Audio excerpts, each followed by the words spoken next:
See, I don't know if that's going to get you over there. I think it will. It's pretty close. Oh, just make it sure. It's pretty close to mine now. Yeah. All right. So, we finally got it set up. Mm-hmm. Now we just got to do an intro. What kind of intro do you want? Whatever intro you want. I figured we could just go with the title because I'd be whiskey and you'd be wine. Okay. Whatever. No, I'm whiskey, you're wine, Okay. and this is a book of a month club with alcohol.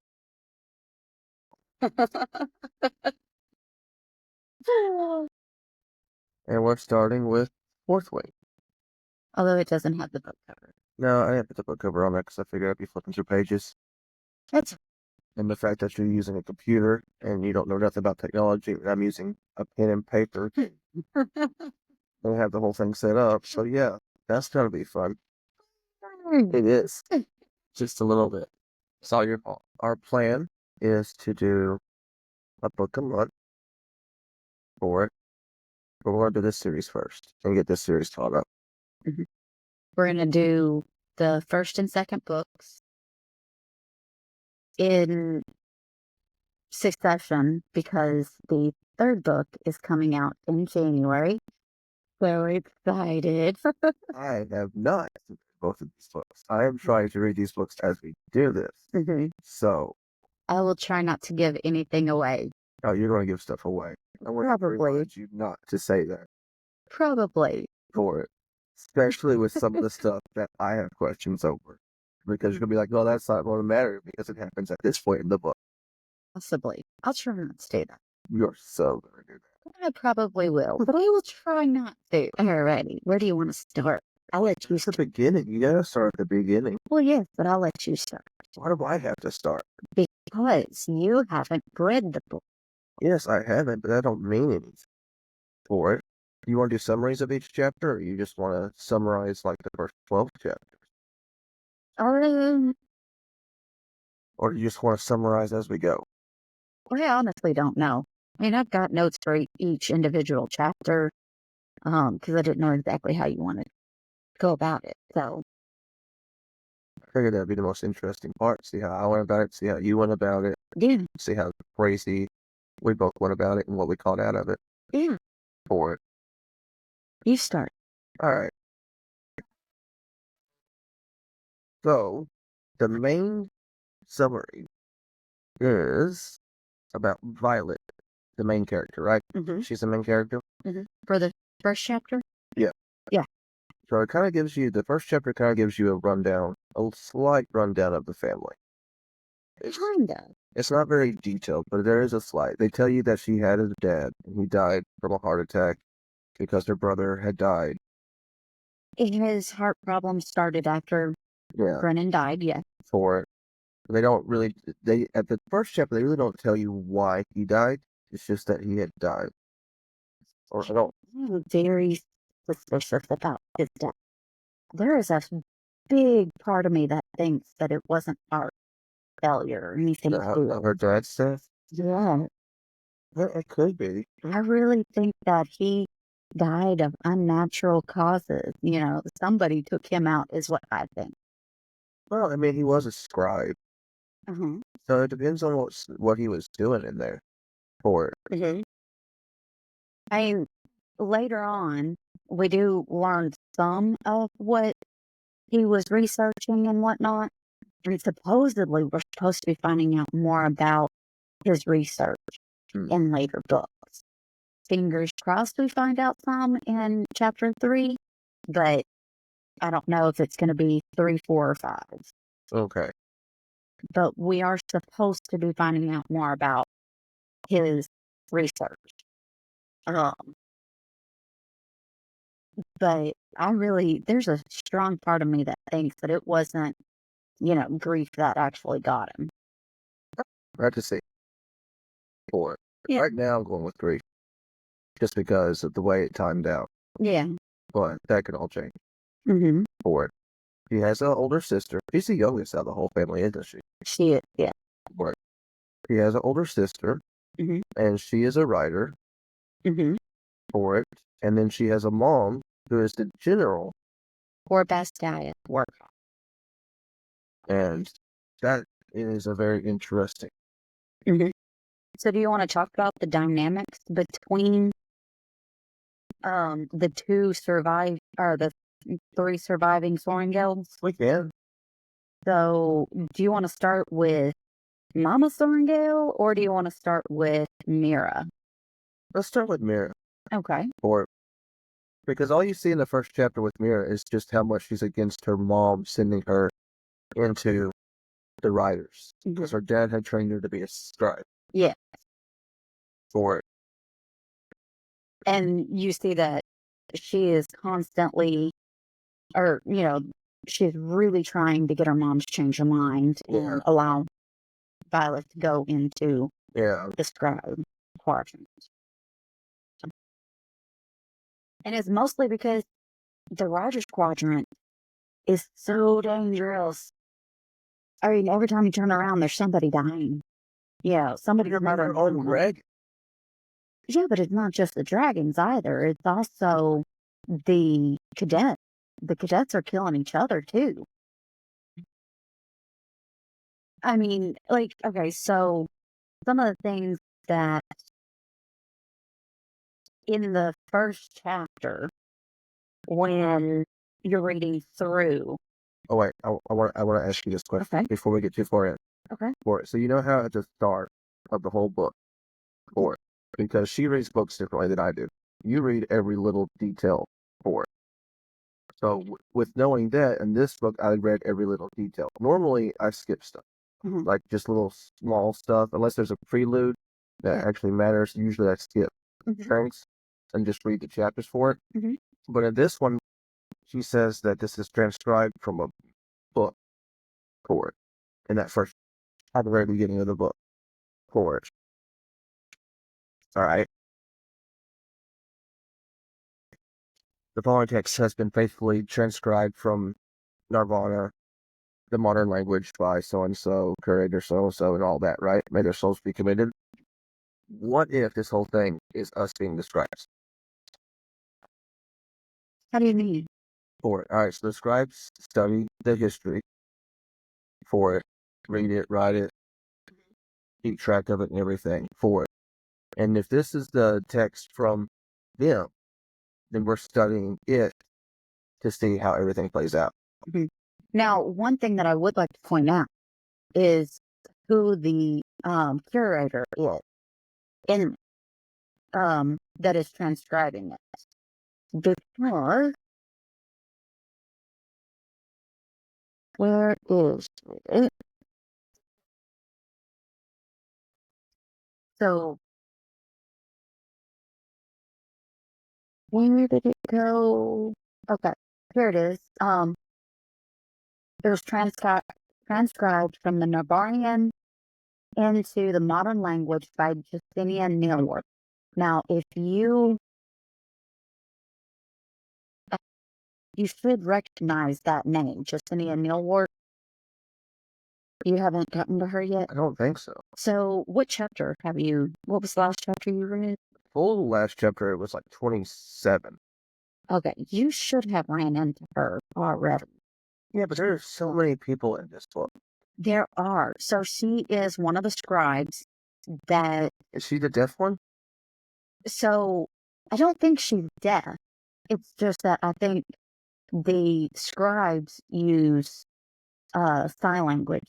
Because, because you know how whenever you walk into a library, if you're just supposed to, so that you don't disturb other people. Yeah. So I'm pretty sure that it's not that she is deaf or mute. It's just that she's a scribe. She's been trained to be a scribe her entire life. Yeah, but every time she goes down there, she only talks in sign language to that one person. She speaks out loud to the other ones. Because she has the professor that's down there that it talks about later on, and he's with a group of people.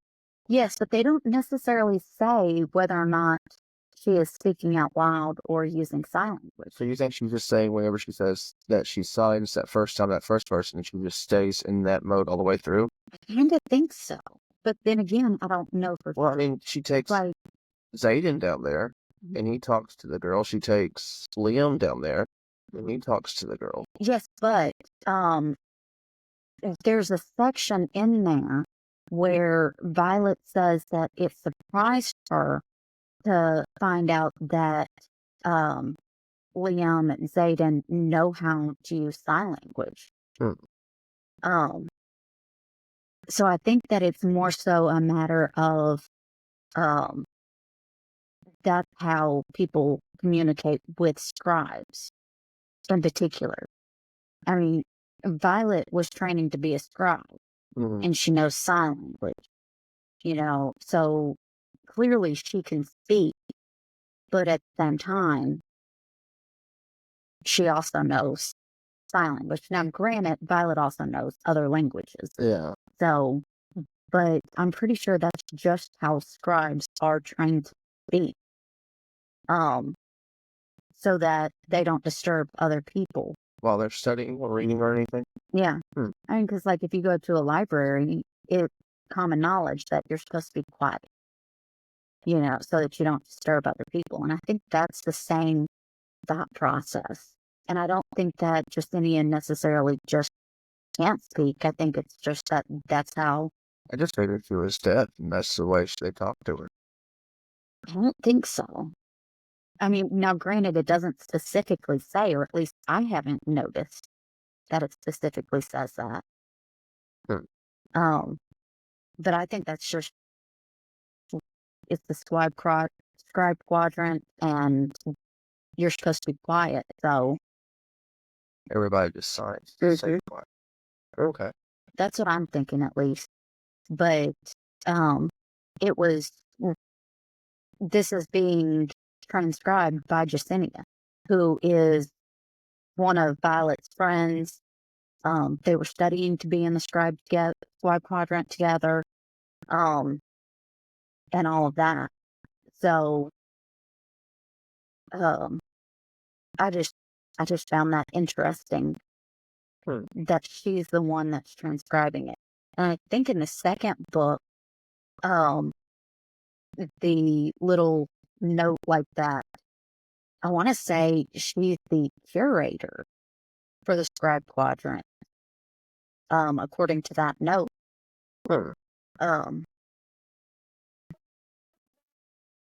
Which I found interesting as well. No, here it is. Look. It's even in this one. So it says that by Justinian Neilwork, curator of Squad Quadrant at Best Guy at War College. All events are true, and names have been preserved to honor the courage of those fallen.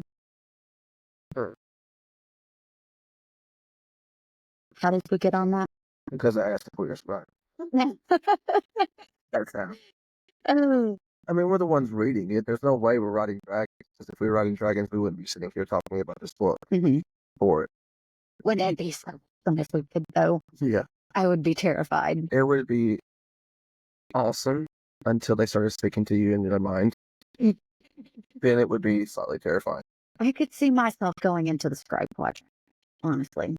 No, unless you had a mom like hers that forced you into the writers. That is true. Or, anyways, back to Mira. But, so when talking about Thesgaia, it's super dangerous. And it says in a few places, the weak don't survive here, especially not in the Rider's Quadrant.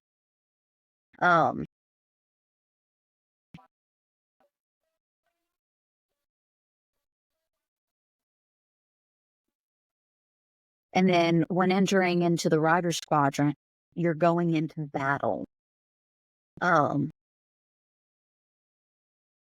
It's not known for being kind to anyone, even those whose mothers are in command. You can be killed at any time, except while sleeping. But even then, anyone can try and kill you. Um, and then they have, like, on conscription day, there's empty wagons at the edge of the fields for the body.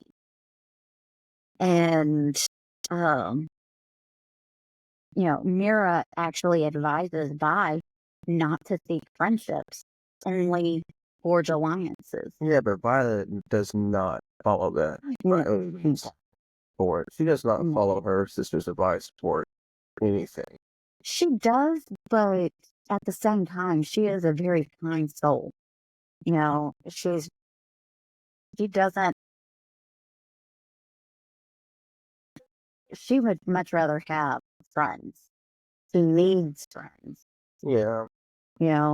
And honestly, I kind of think that the fact that she does develop those friendships and chooses to try and help them and accept help from them and all of that is the reason that her squad does so well. But at the same time, you had a brother and a sister that went through that, that didn't do it that way and survived. Yes, but they were also built for it. They've been trained for it since since birth. And, Violet is very fragile, in many ways. She's small, she's fragile, she's, have a list of her weaknesses.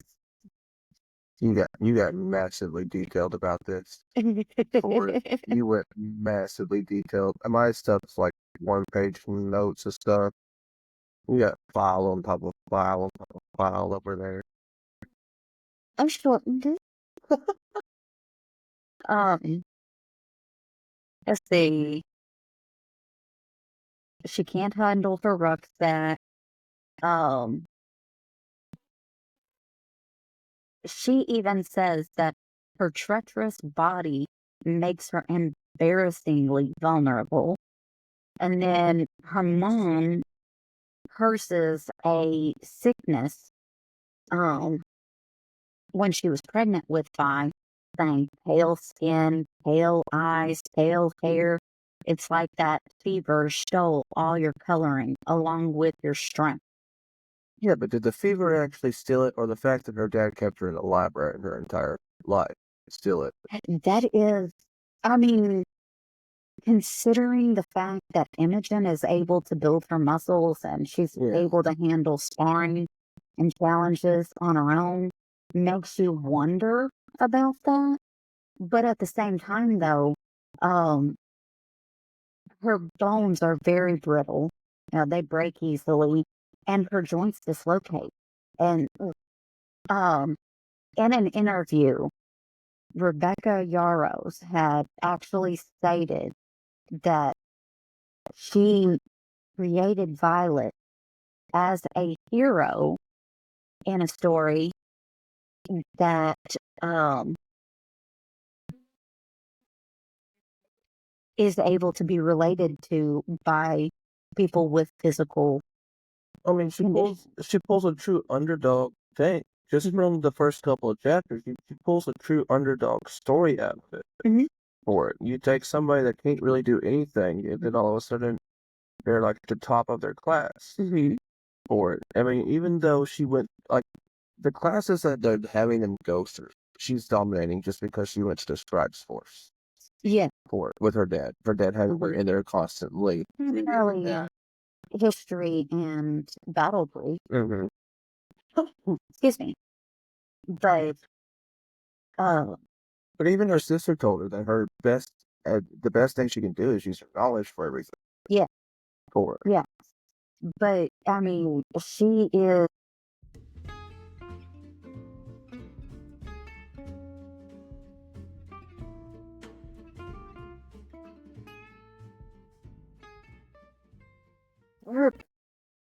Weird work. We were talking about Mira. And her mom. We were talking about the relationship between Mara and Violet. Yeah. For it. We are almost covered. So I went to the advice that she gave her. We sidetracked to talk about last time Oh. and how it was dangerous. We didn't really go into Mara and Violet, though. We did talk about Mara gave Violet the advice to make alliances, not friendships. Mm-hmm. And Violet completely disregarded that.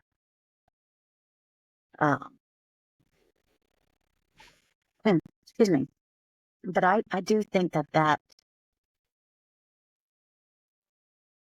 relationship that Violet has with her friends is the whole reason that her squad does well throughout the book. So, Yeah, but I think it's gonna be a down.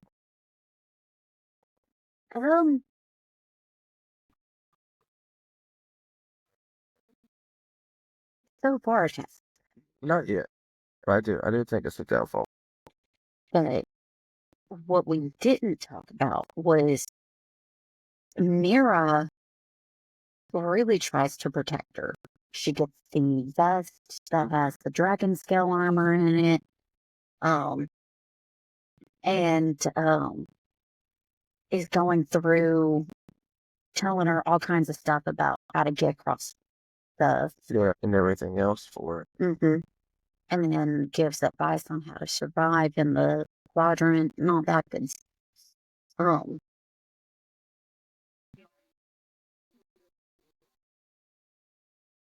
What about biting her mom? For it. That's an interesting relationship. So I don't know how you did your note, but I did my note in two different sections for some. One section is the cold, ruthless woman who is throwing her daughter, who does not belong in the Rider's Quadrant, into the Rider's Quadrant. And then the other section is arguing how maybe she's not as heartless as she is perceived. Well, see, I didn't really look into the relationships. It's just chapter 1 for it. Well, I mean, even in chapter 1, Violet says that her mom was made famous for being without mercy. That's how she was made famous. And or being for her lack of mercy. And then she tells Violet at one point she will not watch one of her children enter the squad quadrant. If Violet dares to walk into the squad quadrant, she would rip her out by the ridiculous grave and put her on the parapet herself.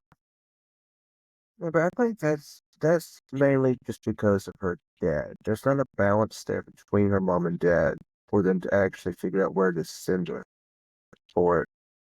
Because it's all that like the writers are all voluntary for it, except for the ones that are marked. It's all a voluntary basis, and she's being forced into it. I think it's because her dad's not there to talk to her mom to have that balance of sense of that you really need to go there. Since she was a writer, her older brother was a writer, her sister's a writer. There's nobody there to be like, he doesn't need to be a writer for it. At the same time, though, Violet's mom makes little comments. I mean, they're not like, oh, wow, comments. They're just very small. Like, at one point, her mom says, you know, while arguing with Mira, her mom says, so she's smart. And um, something I said, and I never said it with a thought, you know. Mhm. And then at another point, she says to Mira, Violet deals with more pain before lunch than you do in an entire week. If any of my children is capable of surviving the Rider's Watch, it's her. Well, I mean, the only way to really look at it is to see how much she talked to her dad, how much they talked to each other about him being a scribe. Mhm. Or because with him being a scribe, and then you thinking that his death wasn't an actual heart problem, Mhm. that he was actually killed, how much does she know from the scribe's side? Who? Her mom. I mean, Or her mom knows a lot about this, or so, I mean, that's going on. that's the thing. Like, maybe her mom knows something, Mhm. and she wants her to be there because she thinks she's got a better chance of doing something. In the Rider Squad. Mm-hmm. So you're already touching on something that we find out in the book. Yeah, but you gotta understand, you've sat here and you've read both of these books, and you've talked about both of these books, and you've sit there and did the audiobooks on repeat for like 2 weeks straight Yeah. for it. So you picked So up. as much as I've tried not to listen to it, there are certain things that pop in for it. Yeah. So But just by just sitting going through the first book for it, I mean, that's the only real reason to just think about it. Is that because her dad was a scribe and her mom's a general, she knows something about something that happens later. And she thinks that she has a better chance of being a writer doing something than she does a scribe doing something absolutely. for it. Absolutely. Yeah. I mean, even in chapter 1, you get the sense that Mama Sorrengail does think that. I mean, I think she really thinks that Violet is capable of succeeding in the Rider Squad. She either thinks she's capable of succeeding at it, or she's just pissed that she wants that her dad wanted her to be a scribe, and she doesn't think that she should follow in his footsteps. I don't think that's the case, because she does make the comment that she loved Violet's father. Yeah, but at the same time, if she already thinks that she's weak and all this stuff, and she sends her down to there, the odds of her surviving from her health issues down there where there is no sunlight, she's locked in a library. Well, I mean, she spent her entire life there. Yeah. You So, I mean, you gotta look at the motherly instinct of just wanting her child to get out and be out in the world and not stuck around reading books. At the same time, though, that really is the best place for her, given her physical Yeah. conditions. Um, I mean, granted, we learn through the book that it's not necessarily the case. Yeah. She is capable of more. And I think that. I mean, she could just be one of those mothers that just want to push their daughter to the extreme. Well, it certainly does do that.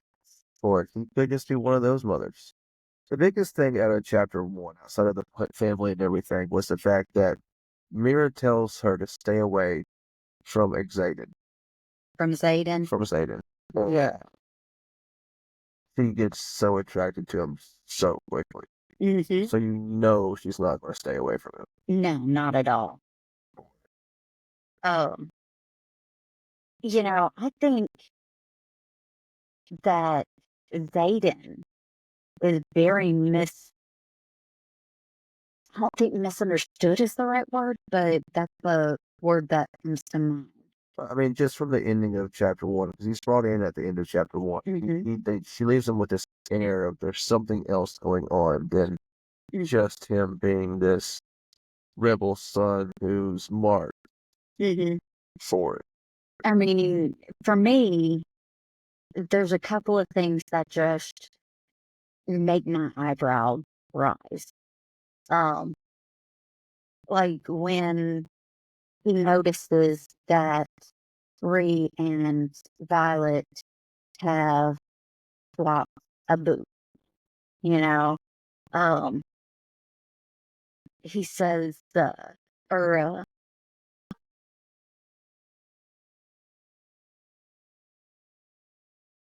he arches an eyebrow when he notices the mismatched shoes.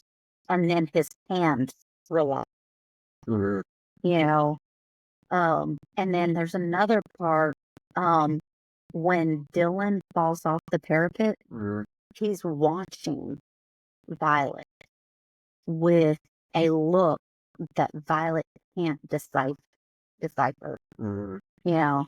So that definitely makes me think that there is something more to his character than what people are giving him credit for. Yeah. You know, everybody's just automatically lumping him into that. Yeah. Um, There's something else there. She leaves him with the air at the end of chapter 1 of something going on. mhm. She also meet Dain in chapter 1. No. You don't meet him in chapter 1? Or see, Mm-mm. no, you don't meet him, but he's talked about in chapter 1 because Mira wants Vi to go to his squad Mhm. for it. He's a lifelong friend. Mhm. So you have her who likes Dain because he's a lifelong friend and she's got the stuff for him. Mhm. Then she sees Xaden, or Adon, Xaden. Xaden, however you say his name, for it, and automatically thinks he's hot. And I think part of that is because she was told she had to stay away from him.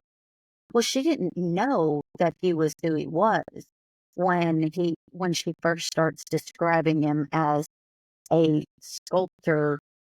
Yeah, Owned but him for a year, and a month of it was, or a lifetime sculpting him, and a whole year was spent on his mouth alone, or yeah. you know. But at the same time, like they're going in at like what 2021 Mhm. for it. Yeah. So those emotions are already running. Yeah, absolutely. And even when she finds out that that's who he is, she Mhm. doesn't try to curtail it. It Mhm. just gets stronger Yeah. for it. Um.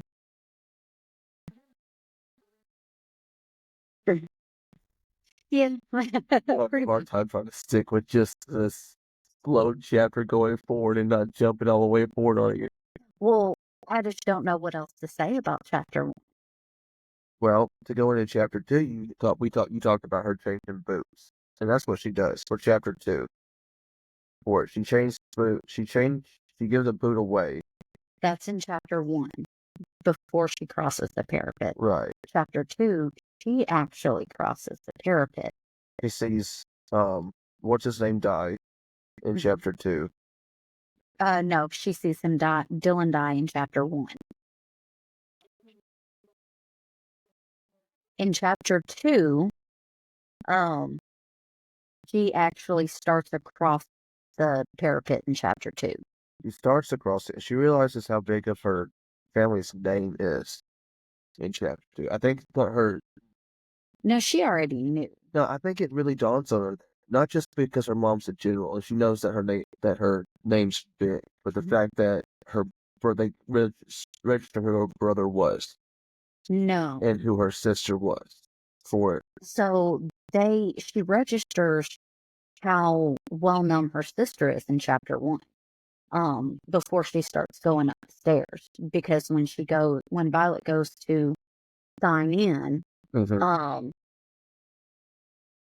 one of the persons that is um keeping that law. Yeah, recognizes her. But in chapter 2, she meets is it just she get a professor? Somebody talks to her brother in chapter 2. No, that isn't until uh, Or is that in chapter 3?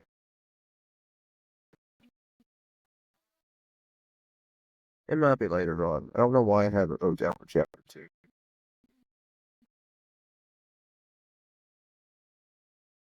But I think it really dawns on her how big her family name really is in the writer's squad, especially after Mira and the way that the person writing down the name So recognizes her.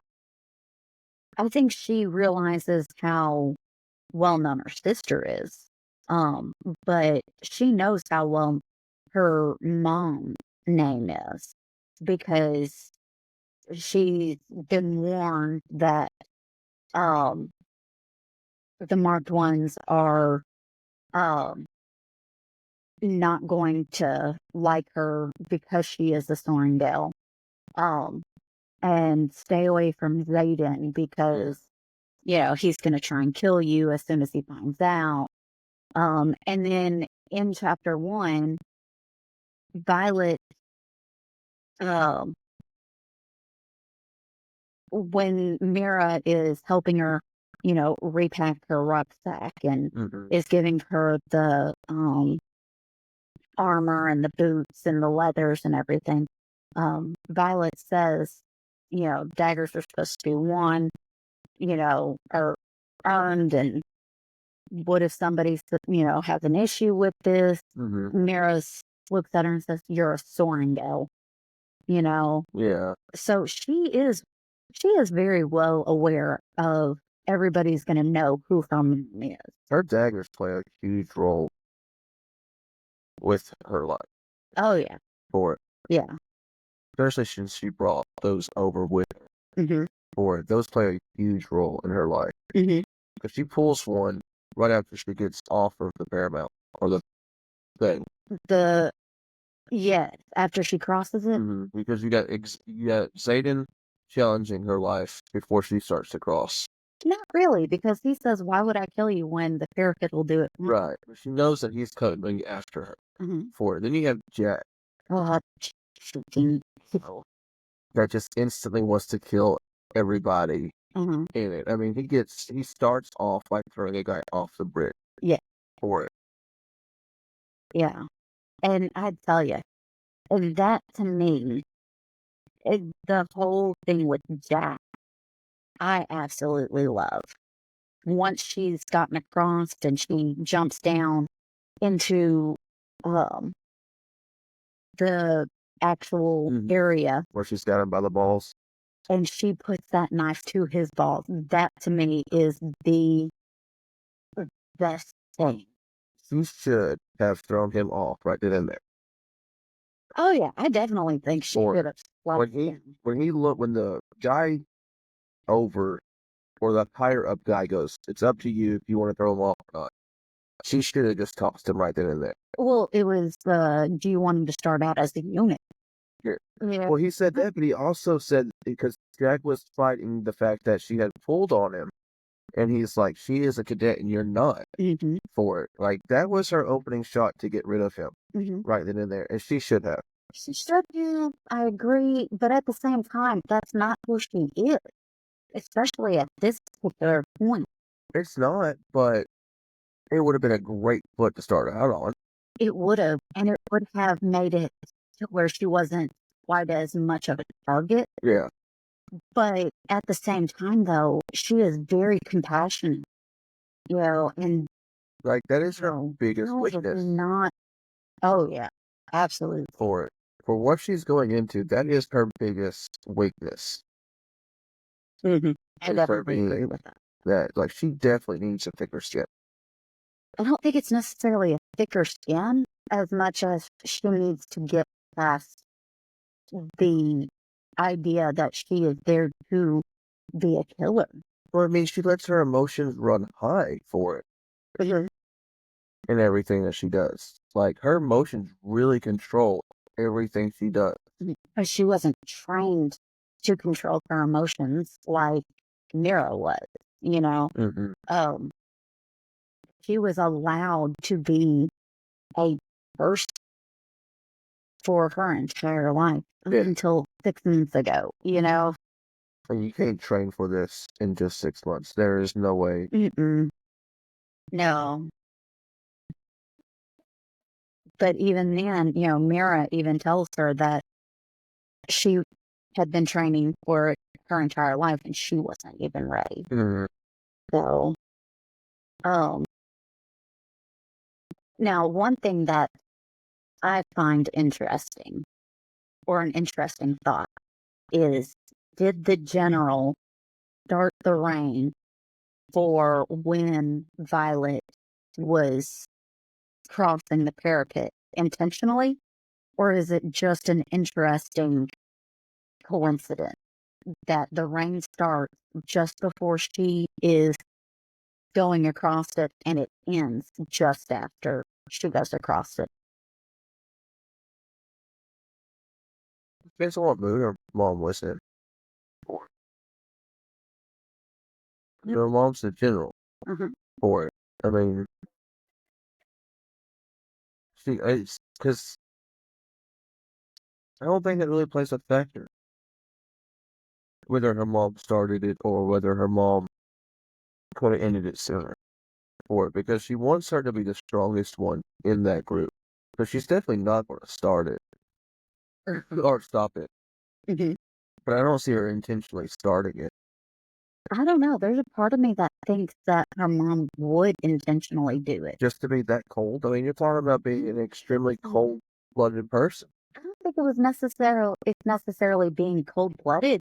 I think it's more of a way of giving Violet the opportunity of um Yeah, but you're not being looked at as like so weak, because she went through the parapet at a harder section of the day, you know. yeah, but you're banking that her mom knew that her sister was going to give her those shoes for it, and then you're banking on the fact that she would keep both of those shoes on if her mom was going to start the rain at that time for it. Mhm. At the same time, though, I mean, she is their mother. She knows her children. You know, Yeah, but you like, can't tell me that her mom didn't know Mira was going to, you know, try to help Violet. And, you know, yeah, but like you're still like she might know that she's trying to help her, but she's not. There's no way she's planning on her giving one shoe away no, for it. she's not planning on that. That was Violet being Violet. Yeah, like Going there's no way she's through. planning on that. Like she just that storm had to roll through just to roll through. There's a part of me that thinks that Well, then how did Mira know that that it was going to rain? Mira didn't know it was going to. Yeah, she did. The reason she gave them those shoes is because she said those clouds were up there and it's going to start raining by the time you get up there. Mira got those shoes prior to that day. She didn't know it was going to rain that day. But Mira also is capable of looking up in the sky and seeing storm clouds roll Or through. I don't see the mom being that. She might be a bitch, but she's not that big of a bitch to start it. Possibly. I mean, I do kind of think that she did it intentionally But to try and allow Violet the ability to at be this looked point, at quite so much as a target. at this point in the book, Hmm. I don't think so. I think it was a storm that was coming through Just by happenstance. that just so happened to hit at that time. That's a pretty big coincidence. Well, I mean, there's a lot of pretty big coincidences in this book That is true. for it. And then another thing to talk about is I will not die today, which is something that Violet says throughout the Mantra. entire book. Mm-hmm. But she had to do something to keep her mind straight for it. With how weak she is and how small she is, she's got to have something back there Hmm. to say just to Keep her going. keep her going. Hmm. Because if she doesn't have anything to say, she can give up so easily. Oh, yeah. And it'd just be so overwhelming Yeah. with it. But my biggest thing out of this chapter is the lack of dragons. What do you Or it's the lack of dragons because of all the killings that happened in the Riders. Because they had said that this is like the smallest grouping of dragons that came in. Or has the Riders killing each other so much caused the dragons not to even show up. No. So you get that information later on in the book. Um, it's either later on in the book, or no, it's book 2 that you find out Why there's a lack of why there's fewer and fewer dragons. Gotcha. Book 2, you find out that answer. Gotcha. Because I was going with the fact they were killing each other so often. Dragons feel like these people are stupid. Yeah. I mean, because in chapter 3, I think it is, the dragons kill a portion of them. They kill a couple for it, So, which is a great way to get into chapter 3 yep. for it, because she gets into Dane's group in chapter 3, Mm-hmm. but gets screwed to be put underneath Aiden's control of the wing. Mm-hmm. So he moves that whole squad over. Mm-hmm. And then Dain makes it his personal mission to get her out of the riders. Mm-hmm. For it. Which is so jacked up. I mean, I get it. He's concerned about her. He doesn't want to see her die. He doesn't want to see her hurt. But at the same time, at some point, you got to stop and recognize what you can and cannot do. Mm-hmm. You know, Violet, Lilith Sorrengale said Violet is going to be a rider. Mm-hmm. And that is that. You do not go against Lilith Sorrengale. And he needs to recognize that Violet is in this quadrant. This is something I want to come back to later. We will. We're going to come back to with it. With him constantly trying to get her out. Mm-hmm. For it, especially after getting later on. We need to. That's one thing I want to get to later. Mm-hmm. For it. But one thing that is definitely important to point out is they have their first mini argument where Violet points out that one, I am well aware of my chances here, and two, usually 15% of candidates don't make it past the parapet. So I'm still standing. So I guess I'm beating those odds already. Mm-hmm. So she's already starting to decide for herself that she wants to be there. And slowly. I think she slowly does for it. And then she wants to do it to prove her mother wrong. She wants to prove everybody. To prove her mother wrong, but to get her mother's respect. Yeah. For it. That plays her trying to get her mother's respect. Mm-hmm. But with Dain, I think at this point it's a big brother situation. Is it big brother? I mean, at this point, this is a big brother situation. He's wanting to protect her. Are we sure that it's a big brother? I mean, right now. Because when they're in his room and she's wrapping her knee, she's got a massive crush on it. She does. But at the same time, he's looking at her like, Well, wait, that could be from West Virginia. I mean, West Virginia, Alabama, select parts of Tennessee, for it. Step brother and sister. I mean, I think there's a big brother thing right now. There's a big brother thing because they don't he's looking at her, but he doesn't have she doesn't really show that Rebecca doesn't really show the feelings for her like she does for him. I can't remember if it's in this chapter, but he does make the comment that he had made it through his first year and was finally going to be able to go into other quadrants. And he was looking forward to being able to go to the squad quadrant and see her. I mean, you went a whole year without it. They grew up together. That is true. Anyways, chapter 3. Yeah. She's in Dain's group. Mm-hmm. Or Xaden's got them in hers. Mm-hmm. Xaden moves Moves them. the entire squad from, I believe, from second Mm-hmm.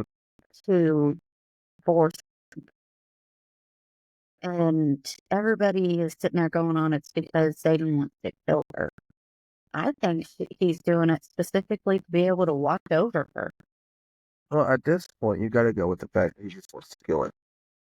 Yeah, but at the same time, though, his eyebrow rising at seeing the boots and the way that he's watching her watch Dylan fall off and seeing her reaction.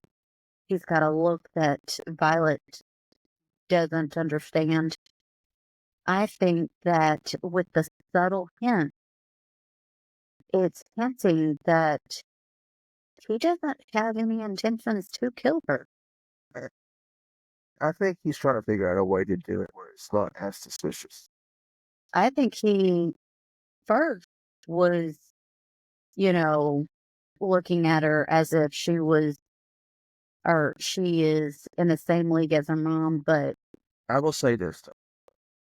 I think in chapter 3, he was still planning on killing her. Getting her into his squad gave him the right to take her out. Because with the codex and different squads, the killing has a system for it. Even though it's like a free-for-all, there is a system to it with the codex for it. Him moving her over there to it. But, so I changed in chapter 4. What I think changes in chapter 4. But for chapter 3, I think his goal was to get her in his squad so he could kill her when the opportunity really presents itself for it. It is possible that looking at chapter 3 to say either way, but there is a part of me that thinks that he did it so that he could watch over her. For it. Because I think after he saw that Violet was willing to give up her boot to a complete stranger just to, essentially protect that person. I think that changes in chapter 4. I don't think that's the reason why. But we're not at chapter 4 yet. We're not at chapter 4 yet. Because we're in chapter 3. There are two things I want to ask about. I don't think Dain can help her survive at all in this entire book, this whole series, anything. I don't think Dain has the capability as of chapter 3 to help her survive this whole process because he's too focused on getting her out. Yeah. But will Rihanna actually be a true friend Yes. for it? I mean, Violet saved her life Yeah, but 3 times on that parapet. is that just gratitude for getting the ship? No. I mean, the farther you get in the book, the more you realize they forge a true friendship. But like as of chapter 3, like is it really a friendship at that point, or is it just for the fact that she saved her life over the parapet? No, Rihanna shows true loyalty to her in chapter 2 when Violet first runs into Dain. Because Dain is sitting there, who are you, and if anybody asks about Violet, she's to tell people that it's just adrenaline. And Rihanna's like, what's going on with Violet is nobody's business. So I'm not going to say shit to anybody about Violet, and she is definitely showing, a true loyalty to her. And then starts getting protective saying, "Who are you?" You know, and is trying to protect Violet from him. Right. And that in chapter 2. I think that, for one, I think that even if Violet hadn't have switched boots, I think Ree would have tried to befriend Violet. But the fact that Violet took that step, it solidified it for Ree. But that's if she had made it across. Well, I mean, if she hadn't, she'd be dead. Mhm. So, and the fact that she did make it across is, solidified a bond because Violet saved her life. And she said that there was about 3 times that she would have slipped off Mhm. had she not switched boots. So,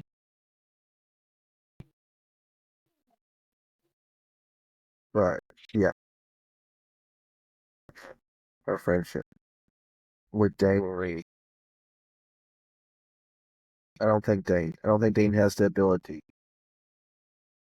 to help protect her and help her survive. no, I Right. don't think so. Right now. He's too focused on everything else. I don't think he has the ability to help her survive Hmm. for it. Brings us to chapter 4, Hmm. where not really much happens in chapter 4. I mean, there's stuff that happens, but there's not much that goes on because it's still the intro Hmm. for it. They get through all of the stuff. They're standing up front. Xaden's making his big speech for it. The dragons, they get to actually see the dragons show up and land on the side of the wall for it. I think a big thing to point out in chapter 4 is the death roll. Um, it is another reminder of how dangerous the place is. Yeah.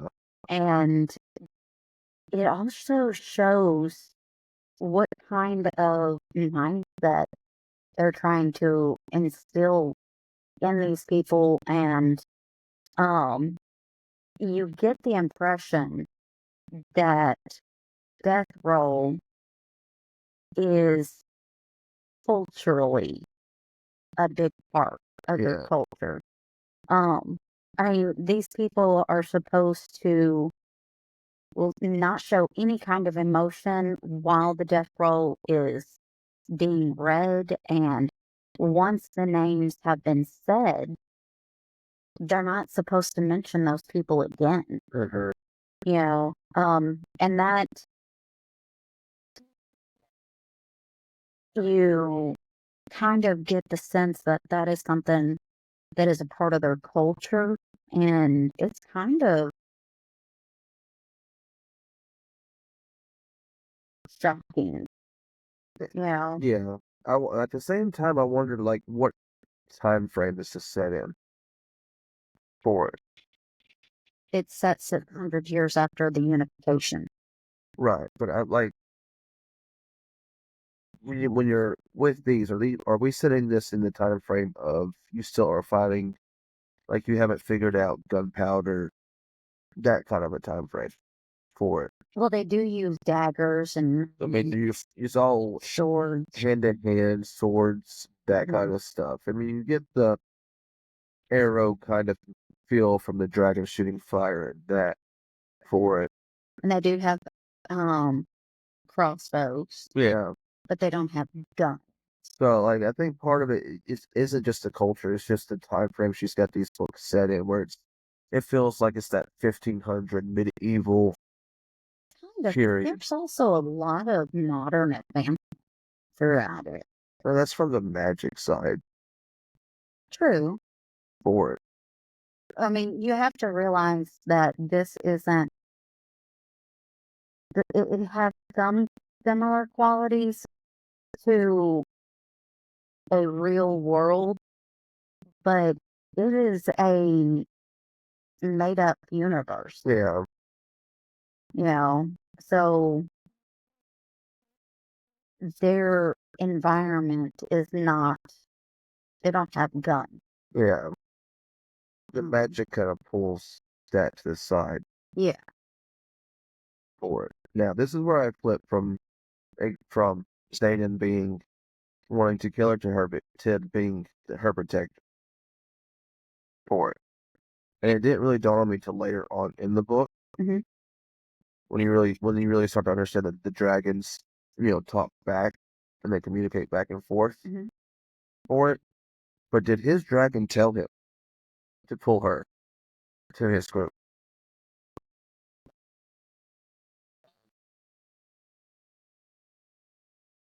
No, for it? Like, did his dragon communicate about what is going on no. for it? Because you kind of see it flip. So later on in the book, you find out information um, that is directly relevant to Xaden. Um, that will um, answer some of that question, but book two, you find out a lot more information that explains um, Xaden's response to Violet a lot more, and him moving her into his direct chain of command, putting her under them. Xaden definitely knows that her and Dain know each other. Yeah. Because she blows that straight out of the water. Well, I mean, Between the small glances between each other and how Dain reacts to them going over there, that's completely blown. yes, absolutely. I mean, Xaden definitely watches her every move. 100%, he's watching her every move. Um, so that's not really a big talking point, I don't think, because anyone who knows anything about Lilith Sorrengo knows that Dain Atos's father is her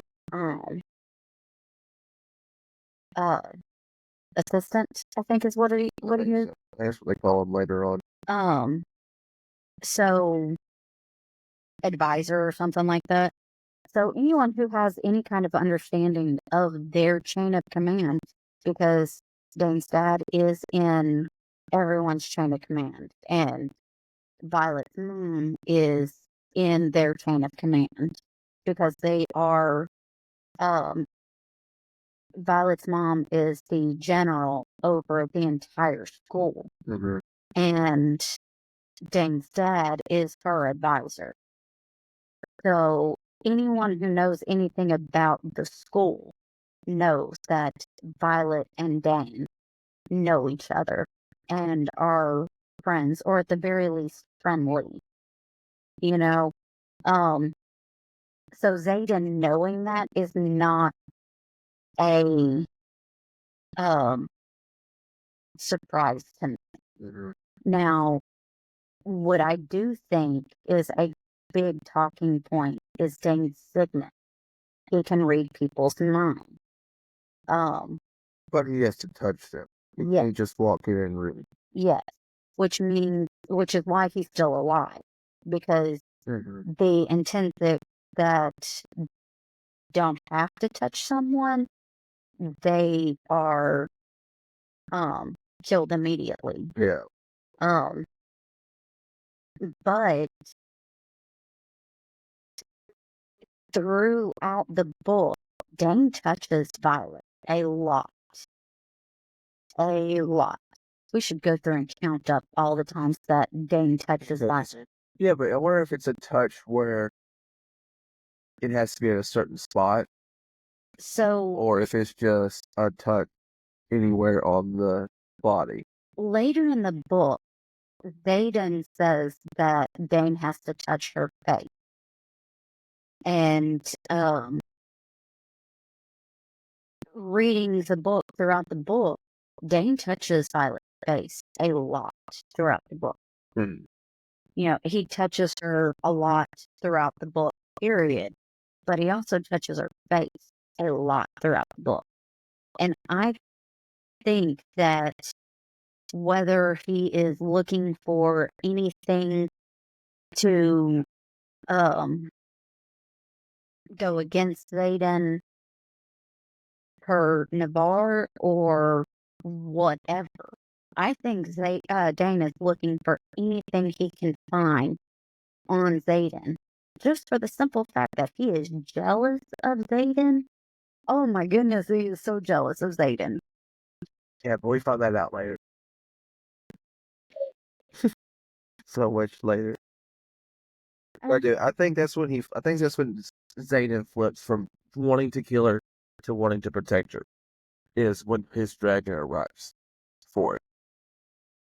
I think his dragon says something to him. I definitely think that Sigel is sizing Violet up and trying to get a sense of her character when Because she says she feels like she stares right through her. Mm-hmm. Yeah. I think that Sigel is pleased with the fact that Violet is standing there with a level of courage to not run. Because they killed what? 3 people? 3, 4 people? Right Sorry. there. Yeah, they kill a few people. 4, because one takes off running and they firebomb him, Mm-hmm. and then several more start taking off Uh-huh. for it. And that happens in chapter 3. But if she does scrutinize Violet, Mm-hmm. you know, and I think that she is pleased, you know. I think she can tell that Violet shouldn't be there. I think she can tell that Violet knows she shouldn't be there. Yeah. But the fact that she made it across the parapet shows that she's stronger than she appeared. And the fact that she is not running in terror and is standing up saying, you know, lifting her chin, saying that she is not going to be afraid. Mm-hmm. You know, she's going to have courage despite her fear. Yeah. And I think that the Gale is pleased, you know, indifferent, but pleased at the thing. I think she relays it back to him, and that's why he starts to change his tune with her for it. So there's information that comes out in book 2. What's in book 2? I know. Tell me what's in book 2. Hey, I haven't told you what is in book. No.